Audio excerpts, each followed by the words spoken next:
To this committee. I was just failing to understand which would be the first name, Wakunguma.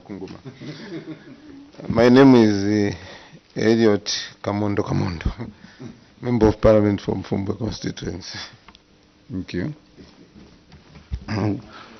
Good afternoon, Chair and permanent witnesses, and welcome Limulunga Town Council to your committee. I'm Honorable Dr. Aaron Mwanza, Member of Parliament for Kaumbwe constituency of Petaga district in the Eastern Province. Thank you. Thank you so much, Chair. Good afternoon to you. Afternoon, fellow honorable members of Parliament. Good afternoon, our permanent witnesses. Afternoon, Limulunga Town Council. Good afternoon, the viewers and the listeners out there. This is Luhamba Mwene, Member of Parliament for Mangango constituency. Thank you. Thank you very much. Witness, my name is Mulunda Darius, Member of Parliament for Siavonga constituency. I'm the chairperson for your committee, the Committee on Local Government Accounts.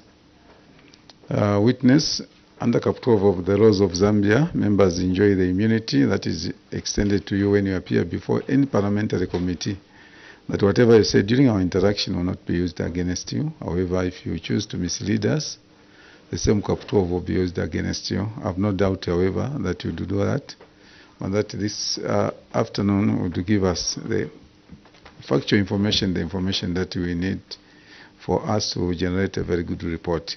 With that said, let me now invite you, Council Secretary, to speak to your document by submitting before your committee.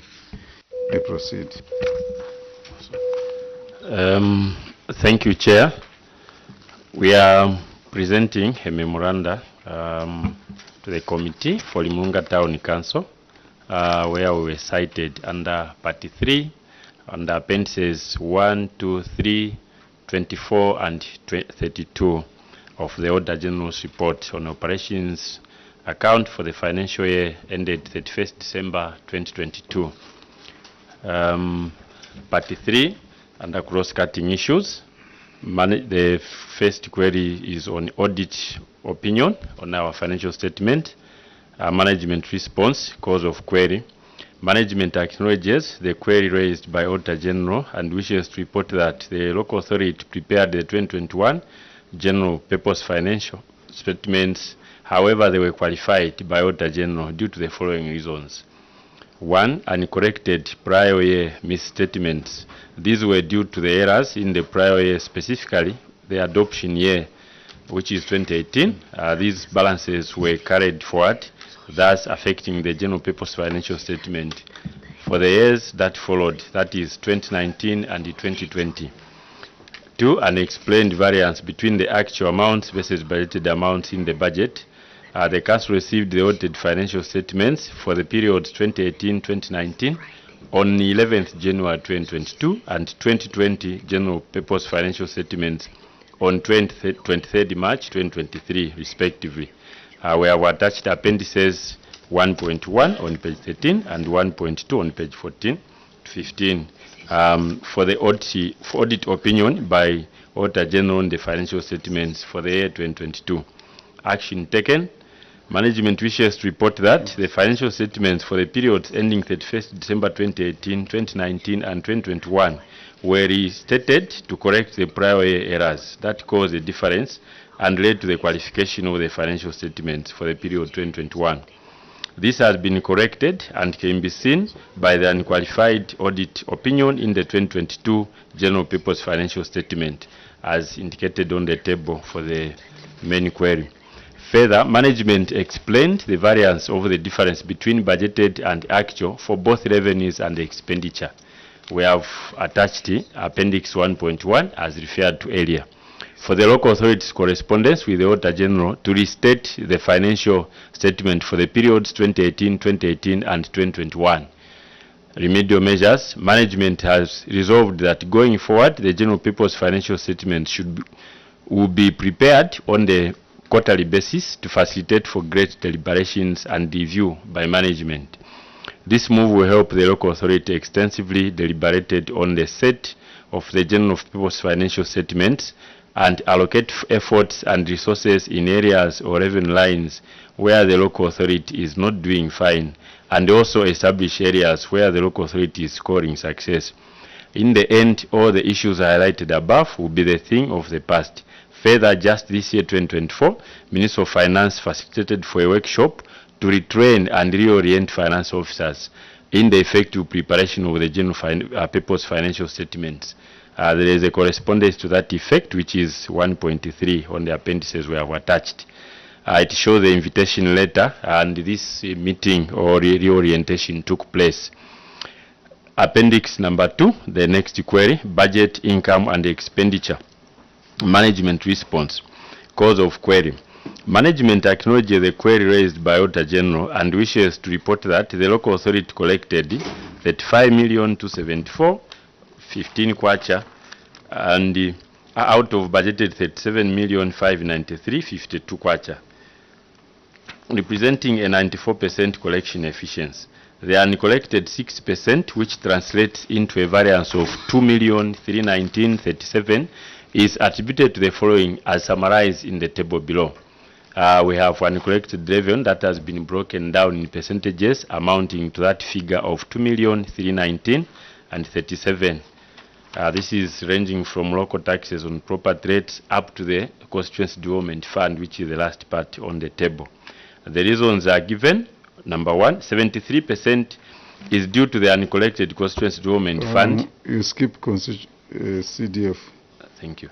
I think you just come to local taxes on number 6. On number 5, I mean. Number 5. It's number 4 permits, eh? From number 2. Oh, yes, from number 2, yes. 13% translating into 301,259, which is due to undisbursed local equalization funds, LGF. The local authority had budgeted to receive 10,617,884 of LGF, but only received 10,316,625, thus giving a difference of 301. 5% is as a result of uncollected fees and charges from slaughter fees and meat inspections. This is due to the close down of 2 abattoirs, which are the cash cows or major source of revenue for the local authority. So their closure resulted in the council closing 108,670 in revenue. We have since attached correspondences to the effect of closure of the abattoirs and the restriction of cattle movement. 5% from the uncollected permit. This is associated with a downturn of economic business activities that led to the close down of some shops that were incorporated in the revenue estimates during the period under review and resulted in the undercollection of 5% as reported in the table above. 3% undercollection translating into 73,213 from the uncollected levies in the period under review. During the period under review, the main road where our checkpoint, where various levies are collected from Limulunga, Mongo Road, was closed down for maintenance. The closure, what happened was they did a single detour as opposed to doing 2 detours that had more traffic for vehicles and restricting other sources that we collected from. We have since attached documents from RDA confirming the construction of the road and when it was done. These are attached as Appendix 2.3 on the pages that have been put, as well as 2.2. Local taxes property rates, which is 1%, translating into 22,084, which is as a result of uncollected property rates from Herbert McQueen Milling Company that failed to remit the property rates were cancelled during a period under review. We have attached appendices on 2.4 and as well as a summary of invoices together with correspondence to the said institution. The 22,084 is an annual collection, while the 88,366 is the accumulated amount after a period of 4 years. The unspent fund amounting to 14,051,000 were attributed to the delay in the disbursement of CDF, as the table is indicated, Chair. I don't know whether I can skip this one as well. Actually, Appendix 3. Appendix 3, failure to collect revenue. That is an amount of 317,187. Cause of management response, cause of query. Management acknowledges the query raised by Auditor General on the failure to collect 317,187, which is broken down as indicated in the table. Under local taxes, which is 50% of the total figure. It shows what we budgeted for, the actual collected, and the variance that wasn't collected. Chair, this shows fees, charges, licenses, levies, permits, and the total is coming to 317 as indicated. Under local taxes, management budgeted to collect 19,269 from property rates from Makuyu Milling Company, which is one of the milling companies in Limulunga and is situated along Mongru Limulunga Road. This property is included on the joint valuation roll with Mongu Town Municipal Council, as Limulunga Town Council is not a rating authority. During the period under review, Makuyu failed to remit the property rate due to the council, despite the number of reminders citing that the business was not making money, hence the closure. Under fees, management budgeted to collect 208,656, but only collected 169,486, resulting in 81.23% collection efficiency. This is due to the close down of the two abattoirs, which are the main sources of revenue for the local authority. So their closure resulted in the council losing about an amount of 108,670 in revenue. We have attached the correspondences from Ministry of Livestock and Veterinary at the time. Under charges, management budgeted to collect 69,000 but collected nothing, resulting in negative collection efficiency.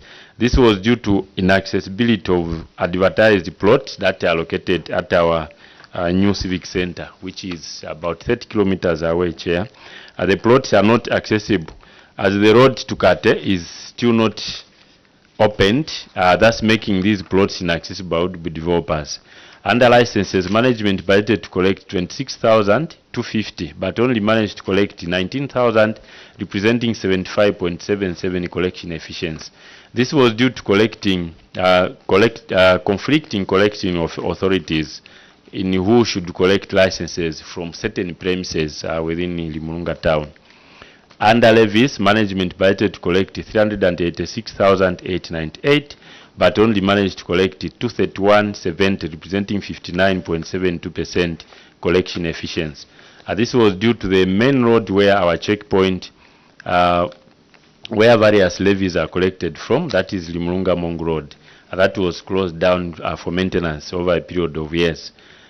This led to levies who pay certain levies to use various routes to transport their grains to other markets, and this has had an adverse effect on our collections of levies. We have since attached documents which confirms the maintenance from Road Development Agency as Appendix 3B. Under permits, management budgeted to collect 133,975, but only managed to collect 106, representing 79.38 collection efficiency. This was due to conflicting collection authorities in who should collect licenses from certain premises, as earlier indicated in Limulunga town. Action taken. The local authority has continued to issue demand notices, all aimed at ensuring that the outstanding debt is collected.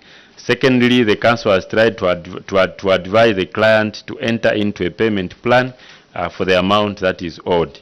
A remedial measure, the local authorities will be reviewing the budget on the quarterly basis to assess the performance by looking at the budgeted and versus actual on all revenue lines that need additional strategies to guarantee collection as indicated in the budget. Further, management will also take advantage of the provisions available to do budget adjustments where it becomes probable that specific revenue targets will not be achieved. Appendix 24, failure to fence dump site. Management response, a cause of query. Management acknowledges the query raised by Auditor General and wishes to report that the dump site was not fenced due to the fact that the council did not have enough funds to embark on this project. Action taken. The local authority has budgeted to implement fencing of the dump site using 20% capital component and intends to put up a 40 meters by 40 meters and a height of 1.5 meters of the fence. This fence is under procurement and is currently floated on the electronic government procurement system, EGP, and is running up to 30th April 2024. We have attached documents, which is material requisition as 4.1, EGP extract running up to 30th April 2024 as Appendix 4.2, and certificate of bidders who visited the site during the site visits as provided for by law as Appendix 4.3. Remedial measure, management to ensure that projects like this one are scheduled in accordance with priority in relation to availability of funds, so as to facilitate for the quick implementation of projects of this nature in future. Appendix 32, failure to settle outstanding statutory obligations. Management response, cause of query. Management acknowledges the query raised by Auditor General and wishes to report that statutory obligations amount remained unpaid as at 31st December 2022, as indicated in the table. The failure to remit NAPSA and ZRA was because of the local authority not having enough funds to meet the said obligations in full. The said table, see the table which is showing our expenditure on the equalization that we're receiving per month. It basically indicates the other pressing matter that we're meeting. The difference of 17,610 and 2 plus an average of 45,000 locally generated revenue on a monthly basis is what is used for service delivery and other incidentals. Action taken. The local authority applied for the amnesty to Zambia Revenue Authority and met all the conditions put for one to qualify for the amnesty. However, the response from ZRA has been slow. We have since attached the receipt from ZRA on the amnesty that we had applied for after paying the amount that they told us to pay.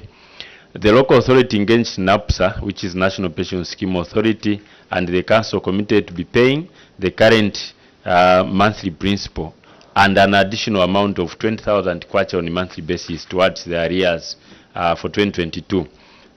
Going forward, the local authority intends to take advantage of the NAPSA online platform and apply for a penalty waiver after meeting the set conditions. We still need to clear the principle that has been stated by NAPSA for us to be able to apply for the waiver. Remedial measures. Management will continue advocating for more resources to be allocated to REIT in the form of equalization fund and other possible grants so as to meet these obligations in full. Further, local authorities is looking to expand its revenue base so as to become more stabilized and meeting these obligations in full and when they fall due. I submit, Chair. Thank you very much. Dr. Mwanza.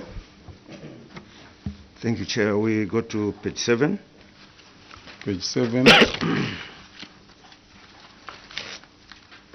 Page 7, failure to collect revenue. Of course, they are in categories which is as detailed in the table. I will concentrate on 3 revenue type: charges, and then licenses and permits. On the charges, council had budgeted to collect 69,000 but collected nothing. This was due to inaccessibility of the advertised plots. The plots are not accessible as the road to Kate is still not opened, thus making these plots not accessible. So the question here on the charges is what measures are you putting in place to open the road to these plots through Kate? And then on the licenses and permits is a similar question. Under licenses, management budgeted to collect 26,250, but only managed to collect 19,000. This was due to conflicting collecting authorities in who should collect licenses from some premises. This is the same reason I alluded to for permits, that there is a conflict of interest as to who is to collect licenses as well as permits in some certain institutions. So which other authority is in a conflict with the council's mandate to collect licenses, fees, and permits in the Mulunga? Thank you. Council Secretary. Thank you, Chair. I'll start with the one for the road.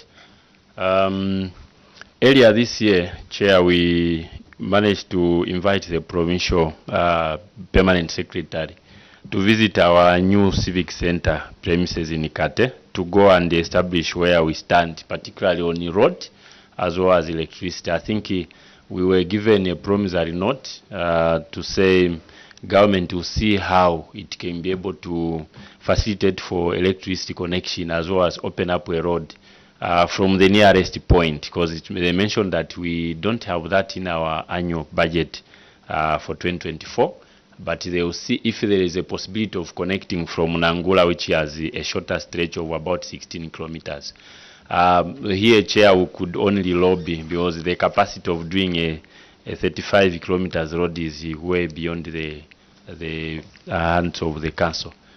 On the conflicts, Chair, we have certain premises, particularly those which are inside the market, where the traditional structure also has a stake.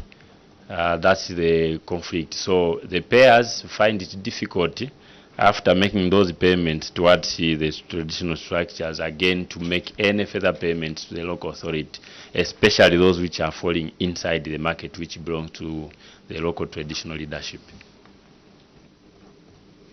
Thank you. Honorable Mwene. Thank you so much, Chair. Chair, I'd like to take the CS to page on the same. Okay, please, you can proceed. On the same, which was raised by Honorable Dr. Mwanza, failure to correct revenue. On the, I'm not comfortable, maybe just need a point of clarification on the action taken.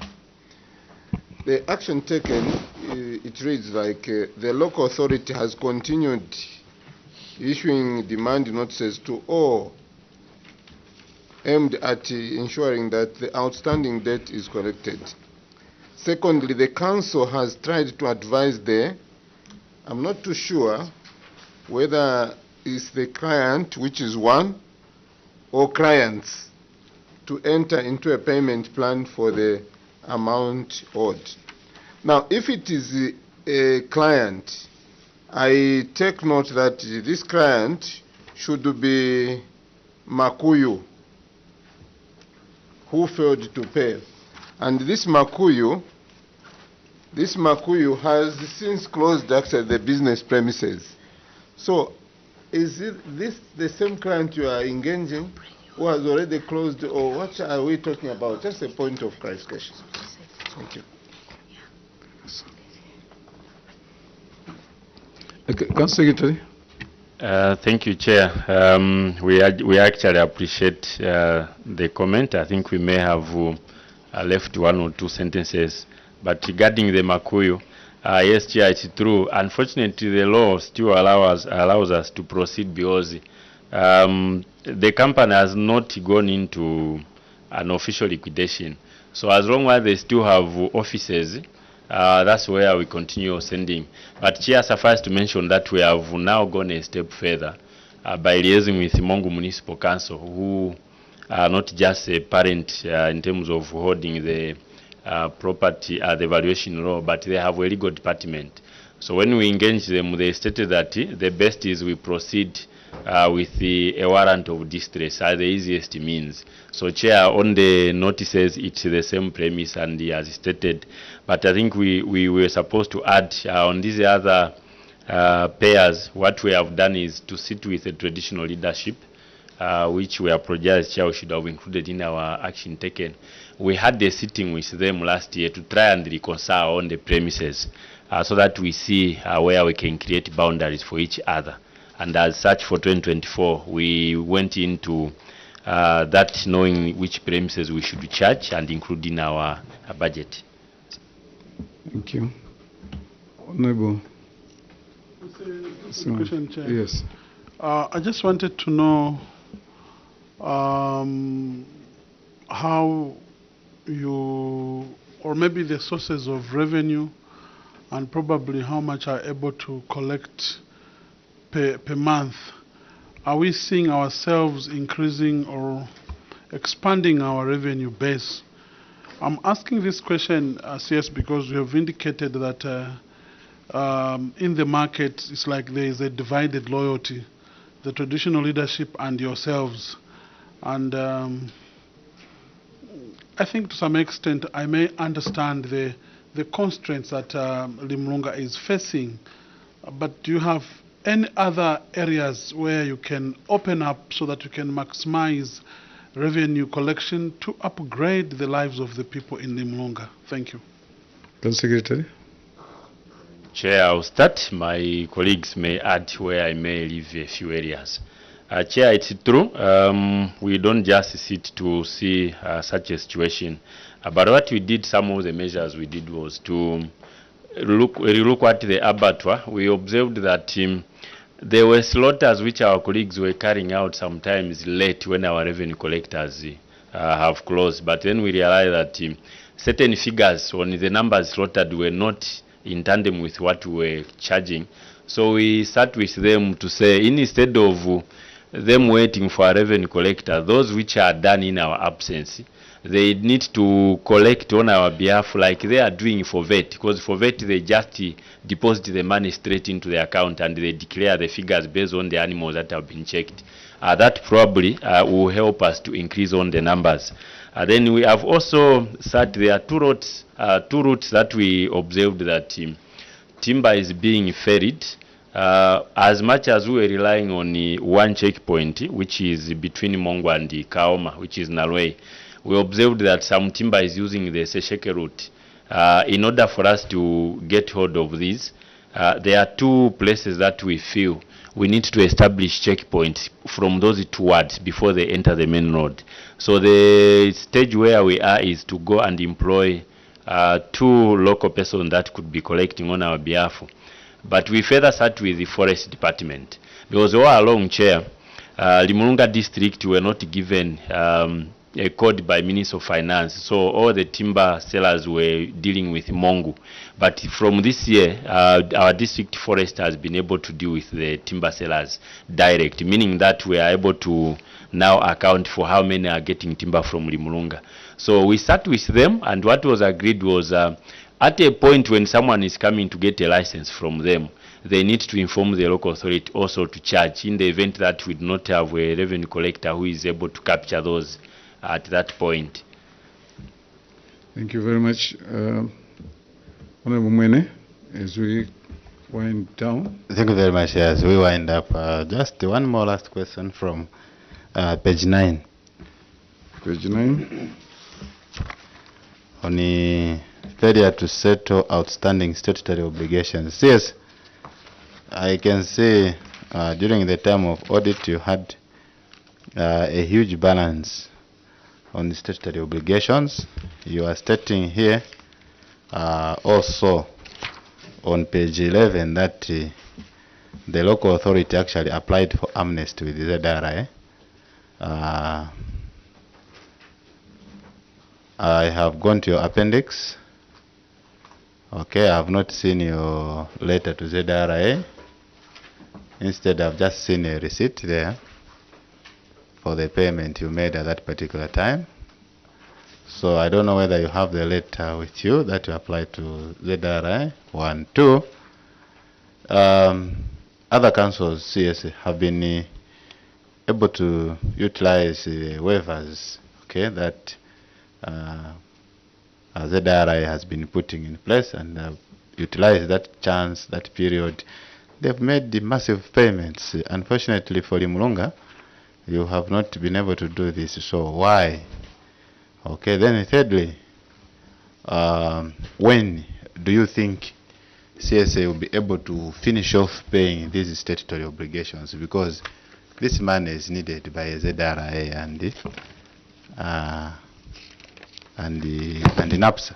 So when do you think you'll be able to finish off these payments? I submit, Chair. Council Secretary. DF. Thank you, Chair. First of all, those are very good questions that have come out. However, the council is not just sitting and waiting for these debts to grow. For example, moving current now, we are paying together with a gross.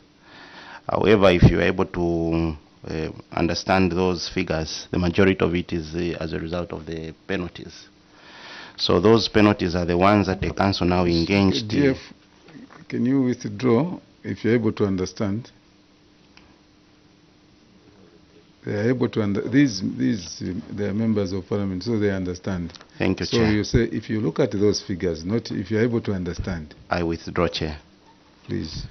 If you look at those figures, the majority of them is as a result of the interest from both ZRA and NAPSA. The principal amount is basically just a small one. But what the council has done is now going forward, we are paying the current. That means we are not accruing anymore. But now for the arrears, those are the ones that we are speaking to, that we approached ZRA. Of course, there were those correspondences that we did.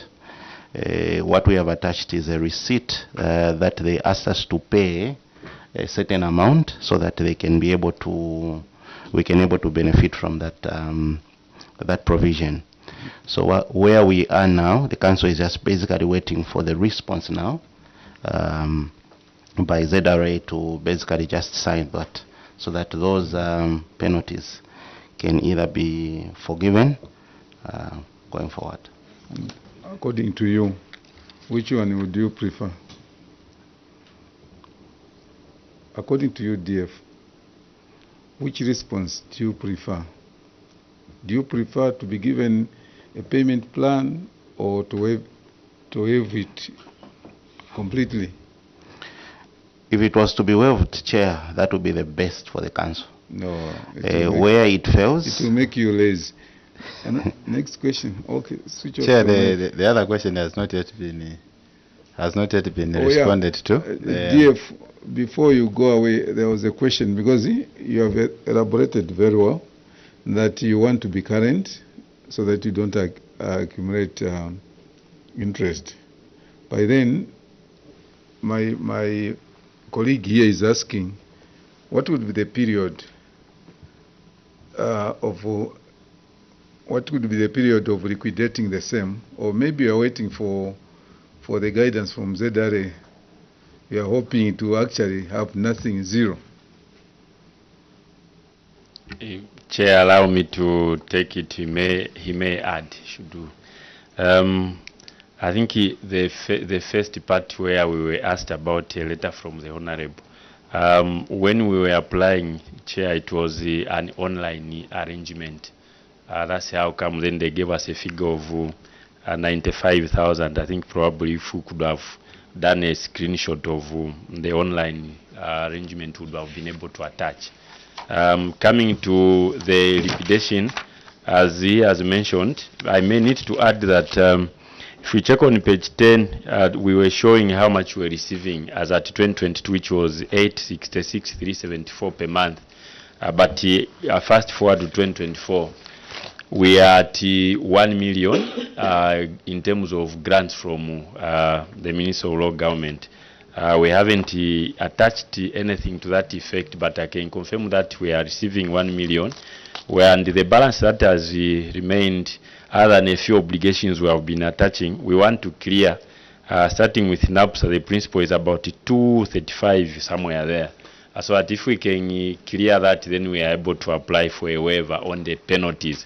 For the ZRA, Chair, it will just be a matter of sitting down with them again, because the amount we were told to pay of 95,000 and they to be honored. Should they be able to proceed with the amnesty as earlier indicated, then they are supposed to now tell us what remains in terms of the penalties, or whether they are completely waived off. Yeah, just also to guide you, Council Secretary, on the way you address the committee. Sure. You don't say, if you check on page 10, no, you say, through you, Chair, if I may lead the committee to page 10. Those are the terminology that you find under this roof. Thank you. Thank you, Chair. I Honorable take Kamondo. Yes, Honorable, thank you for those guidances. I want to take the Council Secretary to page 10.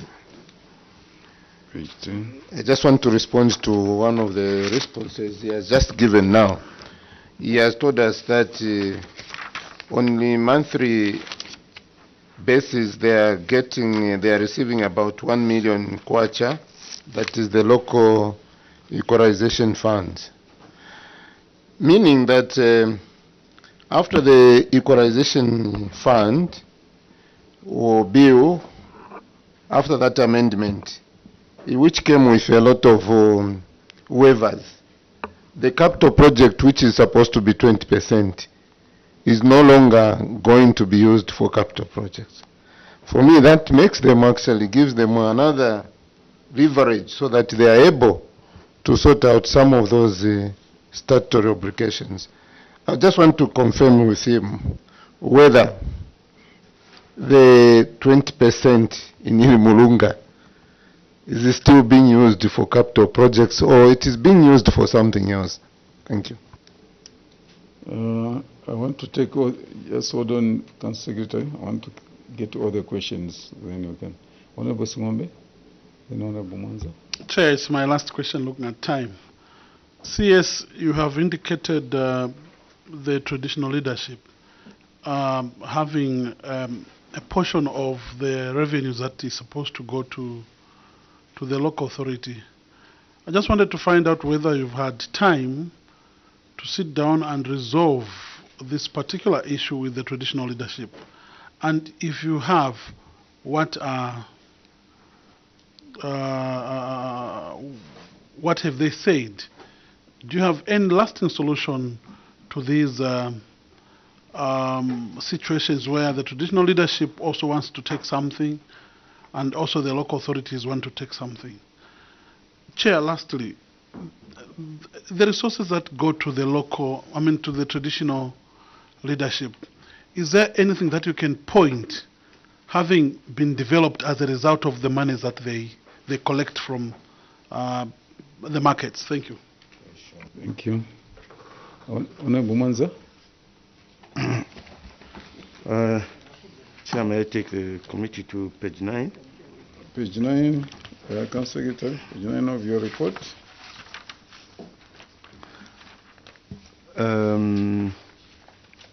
Council is planning to construct a fence on the dump site using the 20% capital component and intends to put up a 40 by 40 by 1.5 meter high fence. The project has since been advertised. It's on EGP platform.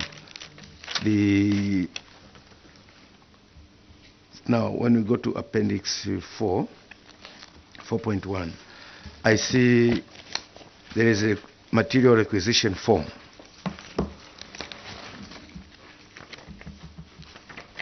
The Mulunga Council is planning to purchase, I cannot see the total cost, but somehow it is in thousands, 150,000 kwacha.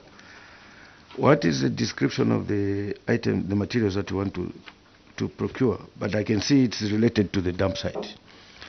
Now, then on page 43, there is an extract of the EGP advertisement, which who's logging in details by Wakunguma, and the project is a tender for construction of 40 by 40 by 1.5 meter wall fence.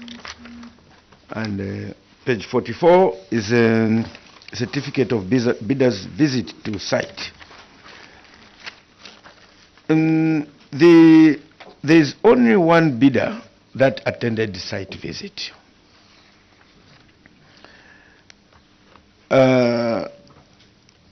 What is your plan to go ahead with procurement of this tender, considering that there's only one bidder that attended the site visit? As you might be aware, site visit is one of the critical criteria for preliminary evaluation of bidders. And then what is the relationship between this material cost, this requisition for the material, to the would-be tender, to this tender, because as so much as I know, when the tender is on EGP, it's a full contract. So why should council intend to procure materials related to this dump site? Thank you. Thank you. Council Secretary.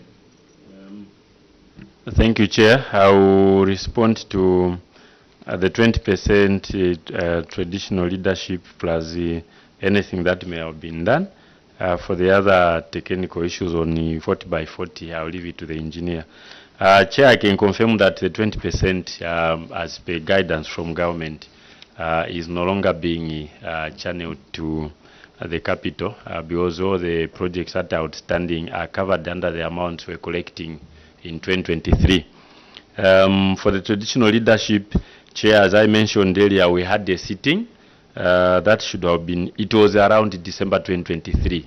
The traders, together with the Induna who is assigned to the market, where we were given a boundary of premises that we need to take note that they belong to the traditional leadership. And as such, we agreed with them that they will continue collecting those small daily levies. And we also analyzed that in as much as the shops were quite many, they were small in number in terms of the merchandise they sell. So that's how we agreed that we have to deal mainly with those which are bigger as well as those which are outside the boundary for them to pay business fees.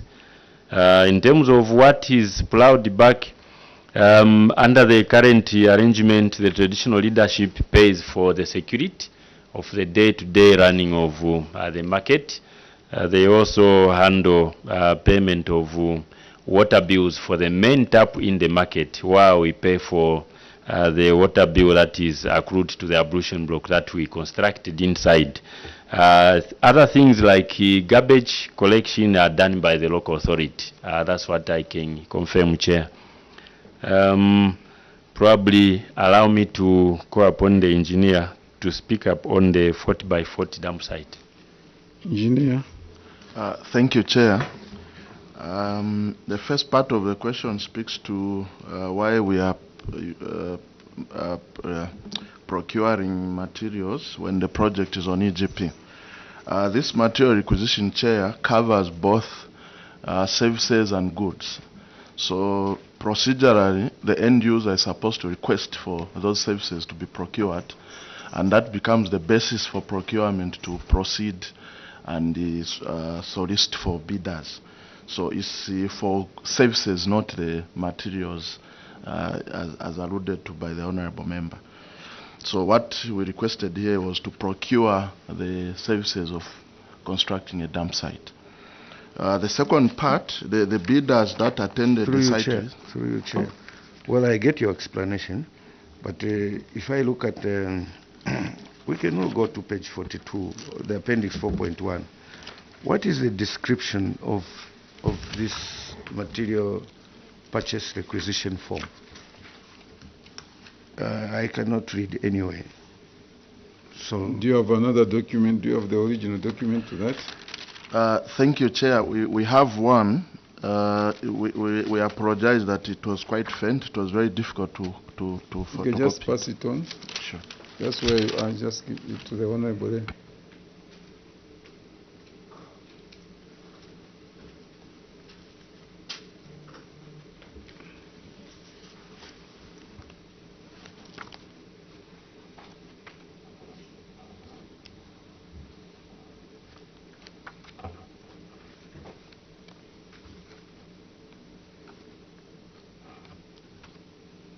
Honourable, are you able to read now? Yes, Chair.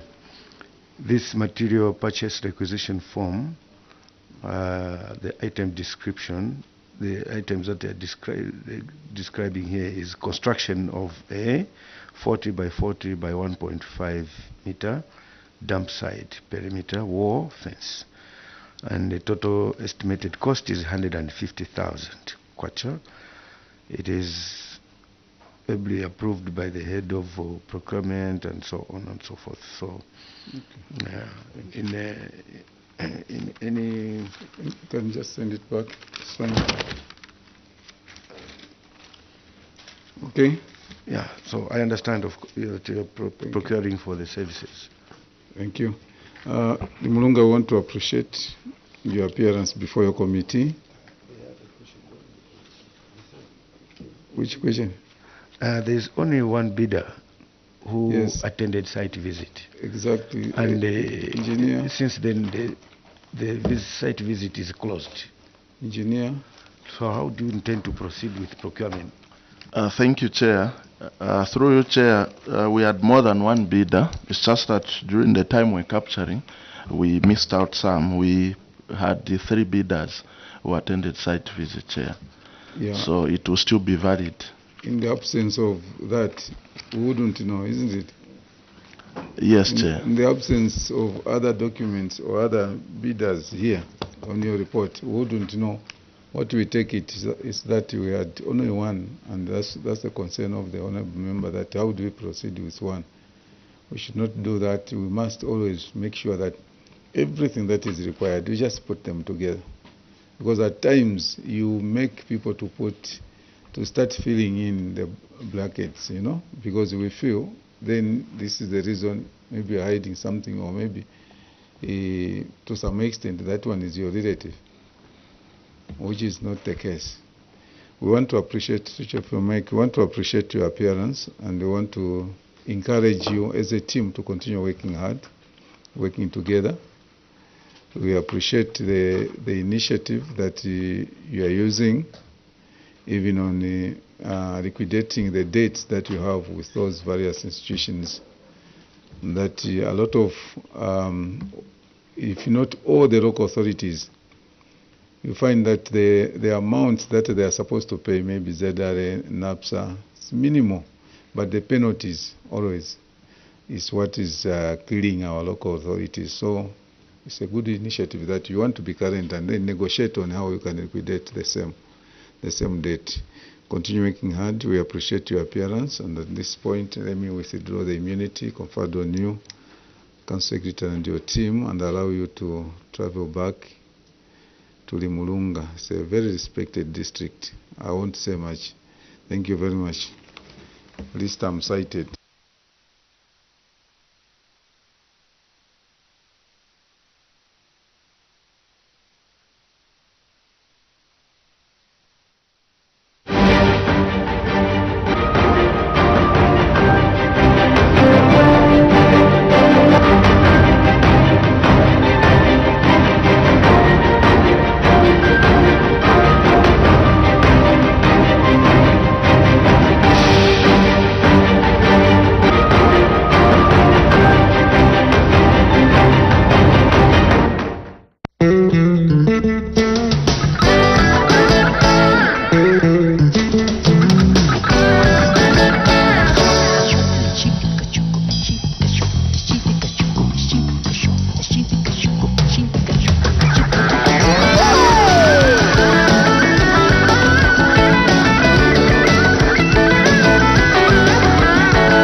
Sakam